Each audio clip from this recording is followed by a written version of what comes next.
मित्रांनो आजच्या या व्हिडिओमध्ये आपण पाहणार आहात की प्रधानमंत्री पीक विमा योजना 2020च्या बाबतीतलं जे 3 नंबरचं पीक आहे कापूस.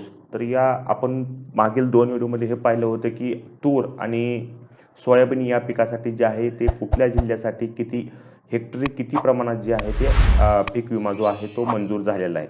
आणि मित्रांनो काय झालेलं आहे की 2020च्या पीक विमा संदर्भात जे आहे ते न्यायालयात बरेच खटले केसेस चालू होते आणि फायनली जे आहे ते काय झालेलं आहे की आपल्या शेतकऱ्यांच्या बाजूनं प्रधानमंत्री पीक विमा योजना 2020चा निकाल जो आहे तो लागलेला आहे. आणि या निकालाच्याच आधारावर जे आहे माननीय उच्च न्यायालयाने काय केलेलं आहे की पीक विमा कंपन्यांना जे आहे पीक विम्याची रक्कम जी आहे ती शेतकऱ्यांना देण्याचे आदेश दिलेले आहेत. तर मित्रांनो तशा प्रकारे जे आहे आदेश पण आलेले आहेत आणि लवकरच जे आहे ते प्रधानमंत्री पीक विमा योजने 2020चा जो पीक विमा हप्ता आहे तो आपल्या शेतकऱ्यांच्या बँक अकाउंटवरती लवकरच जमा करण्यात येईल. तर मित्रांनो यासाठी जे आहे ते पीक विमा कंपन्या मग ते बजाज असो किंवा रिलायन्स असो ह्या कंपन्या काय करत आहेत की प्रति हेक्टरी कुठल्या जिल्ह्यामध्ये किंवा कुठल्या सर्कलला किती प्रमाणात हेक्टरी त्या पिकासाठी पीक विमा मंजूर झाला आहे हे डिक्लेअर करत आहेत. तर मित्रांनो याबाबत जे आहे ते काही जिल्ह्याचं पीक विम्याची जे अजून हेक्टरी पीक विमा जे आहे ते डिक्लेअर करण्याचं राहिलेलं आहे. तर गेल्या 2 व्हिडिओमध्ये आपण पाहिलं की 26-27 जिल्ह्यामध्ये जे आहे ते सोयाबीन आणि तूर या पिकासाठी जे आहे ऑफिशियली प्रति हेक्टरी पीक विमा अमाऊंट जी आहे ती डिक्लेअर करण्यात आलेली आहे. आणि आता काल जे आहे ते आपण एक न्यूजमध्ये जे आहे ते या कंपन्यातर्फे पीक विमा म्हणजेच की कापूस या पिकासाठी जे आहे ते हेक्टरी कुठल्या जिल्ह्यासाठी किंवा कुठल्या सरकारसाठी किती प्रमाणात अमाऊंट जी आहे एका हेक्टरसाठी देण्यात आलेली आहेत हे पाहणार आहात. तर मित्रांनो आपल्या व्हिडिओला सुरुवात करण्याच्या पहिल्या जर आपण या चॅनलवरती नवीन असाल किंवा पहिल्यांदा हा व्हिडिओ पाहत असाल तर आपल्या या चॅनलला सबस्क्राईब नक्की करा, कारण अशाच प्रकारचे नवीन माहितीचे अपडेट जे आहेत ते आपल्या चॅनलवरती येत असतात. तर मित्रांनो चला आपल्या या व्हिडिओला सुरुवात करूया आणि पाहूया की प्रधानमंत्री पीक विमा योजना 2020 यानुसार जे आहे ते हेक्टरी कापूस या पिकाला किती आणि कुठल्या जिल्ह्यात किती विमा जो आहे तो भेटलेला आहे. तर मित्रांनो जी माहिती जी आहे ती सगळी आपल्याला सोपी स्वतःही पाहू शकता. कृषी.महाराष्ट्र.gov.in या वेबसाईटवरती जे आहे ते पीक विम्या संदर्भात जी आहे सगळी माहिती जी आहे आपल्याला इथं नोटिफिकेशन GR वगैरे वाचण्यात भेटत जाईल. तर तुम्ही स्वतःही पाहू शकता आणि एखादं नवीन अपडेट किंवा कंपनीविषयी काही नोटिफिकेशन वगैरे सगळं आपण या वेबसाईटवरती पाहू शकता. तर मित्रांनो चला आपल्या आजच्या व्हिडिओला सुरुवात करूया आणि पाहूया की पीक विमा 2020ला जो आहे तो या कंपन्यानं कुठल्या जिल्ह्या किंवा कुठल्या सर्कलसाठी जे आहे किती हेक्टरी प्रमाणात जे आहे पीक विमा मंजूर केलेला आहे. तर मित्रांनो आपण सगळ्यात पहिल्यांदा बघणार आहेत की पीक विमा 2020 कापूस या पिकासाठी पहिली आपली स्लाईड आहे की अहमदनगर या जिल्ह्यासाठी जे आहे ते प्रति हेक्टरी मी फक्त अमाऊंट वाचतोय, तुम्ही जे आहे ते प्रति हेक्टरी समजून जायचं आहे. लिस्ट जी आहे ती आपली दिलेली आहे, तुम्ही व्हिडिओ पॉज करून जे आहे स्क्रीनशॉट काढू शकता. तर मित्रांनो अहमदनगर या जिल्ह्यासाठी जे आहे ते 5,850 रुपये प्रति हेक्टरी कापूस या पिकासाठी जाहीर करण्यात आलेले आहेत. तर अकोला या जिल्ह्यासाठी जे आहे 3,110 रुपये प्रति हेक्टरी कापूस या पिकासाठी जाहीर झालेलं आहे. तर अमरावती या जिल्ह्यासाठी 5,800 रुपये जे आहे प्रति हेक्टरी कापसासाठी देण्यात आलेले आहेत. औरंगाबादला जे आहे 11,250 रुपये प्रति हेक्टर देण्यात आलेले आहेत. बीड या जिल्ह्याला जे आहे 8,950 रुपये प्रति हेक्टरी देण्यात आलेले आहेत आणि बुलढाणा या जिल्ह्यासाठी जे आहे 6,030 रुपये प्रति हेक्टरी कापूस या पिकासाठी देण्यात आलेले आहेत. तर मित्रांनो चंद्रपूर या जिल्ह्यासाठी जे आहे 11,250 रुपये प्रति हेक्टरी कापूस या पिकासाठी दिलेत. धुळे या जिल्ह्यासाठी 4,500 रुपये प्रति हेक्टरी कापूस या पिकासाठी दिलेले आहेत.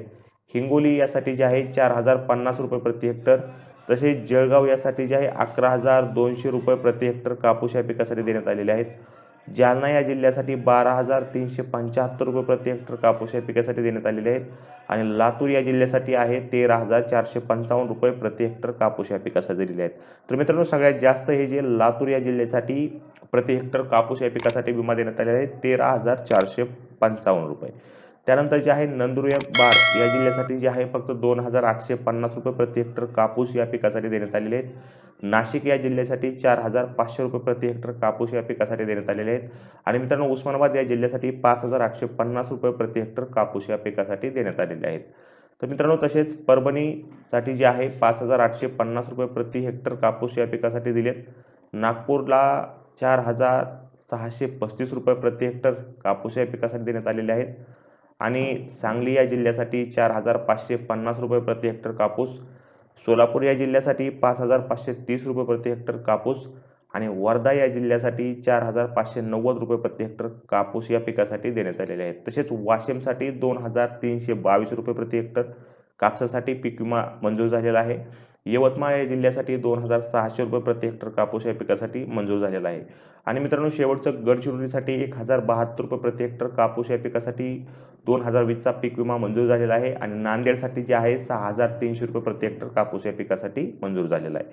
तर मित्रांनो, अशा प्रकारे ही एक थोडक्यात यादी होती की कुठल्या जिल्ह्यासाठी किती प्रमाणात हेक्टरी अमाऊंट जे आहे प्रधानमंत्री पीक विमा योजना 2020चं जे आहे ते मंजूर झालेले आहे.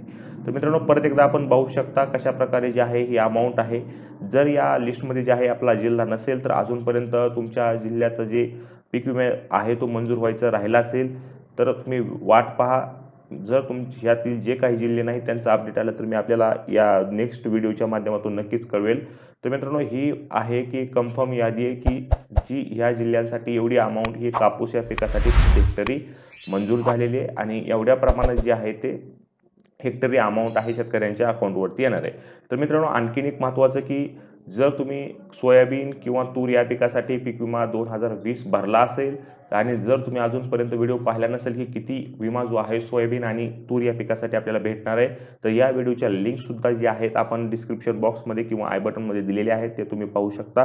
आणि तसेच मित्रांनो, जर 2020ला तुम्ही पीक विमाचा फॉर्म भरला असेल तर तुम्हाला पीक विमा हा भेटणार आहे. यासाठी कुठेही कंप्लेंट किंवा क्लेम करण्याची गरज नाही आहे. कोर्टातून निकाल लागलेला आहे आणि हे फायनली त्यांना सरसकट जे आहे पीक विमा 2020 वाटण्यास सांगितलेले आहे आणि ते आणि फक्त ज्या लोकांनी प्रधानमंत्री पीक विमा योजने 2020 अंतर्गत ॲप्लिकेशन केलेले आहेत अशाच लोकांना पीक विमा भेटणार आहे आणि सरसकट भेटणार आहे. त्यामुळे क्लेम वगैरे करण्याची काहीही गरज नाही. तर मित्रांनो, बँक अकाउंटमध्ये पीक विमा कधी जमा होणार ह्याबाबतलं जे आहे ते अद्यापही कुठलंही अपडेट नाही, कारण हे फक्त आहे पिकांसाठी प्रति हेक्टरी किती प्रमाणात जे आहे अमाऊंट जाहीर करायची ह्याचा निर्णय आता झालेला आहे आणि लवकरच जे आहे ते सगळ्या पिकांची यादी किंवा सगळ्या पिकांचं प्रति हेक्टरी अमाऊंट डिक्लेअर झाल्यानंतर जे आहे ते एक फायनल एक आठवडा जो आहे तो सांगण्यात येईल की ह्या आठवड्यापासून ते ह्या तारखेपासून ते ह्या तारखेपर्यंत जे आहे शेतकऱ्यांच्या अकाउंटवरती पीक विमा 2020चे जे पैसे आहेत ते पडण्यास सुरुवात होईल.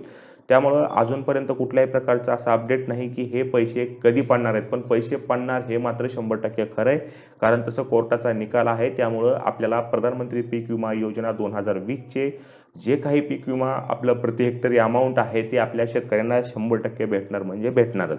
त्यामुळे याबाबत कुठलीही चिंता करायची गरज नाही. फक्त ते कधी भेटणार हे अद्याप अजून समजलेलं नाही. तर मित्रांनो, ही होती प्रधानमंत्री पीक विमा योजना 2020 या बाबतीतलं कापूस या पिकाचं प्रति हेक्टरी किती अनुदान या पिकाला मंजूर झालेलं आहे याबाबतची माहिती. तर मित्रांनो, अशीच नवीन माहितीसाठी जी आहे ती आपल्या या चॅनलला खालील रेड कलरचं सबस्क्राईब बटन दाबायचं आहे आणि नोटिफिकेशन बेल ऑन करायचं आहे, जेणेकरून नोटिफिकेशन बेल जर ऑन केलं नाही तर नवीन येणाऱ्या व्हिडिओची माहिती जी आहे ती आपल्यापर्यंत पोहोचणार नाही आणि आपण जे आहे या माहितीपासून वंचित राहाल. तर त्यासाठी आपल्याला सबस्क्राईब करायचं आहे, तसेच नोटिफिकेशन बेल पण ऑन करायचं आहे.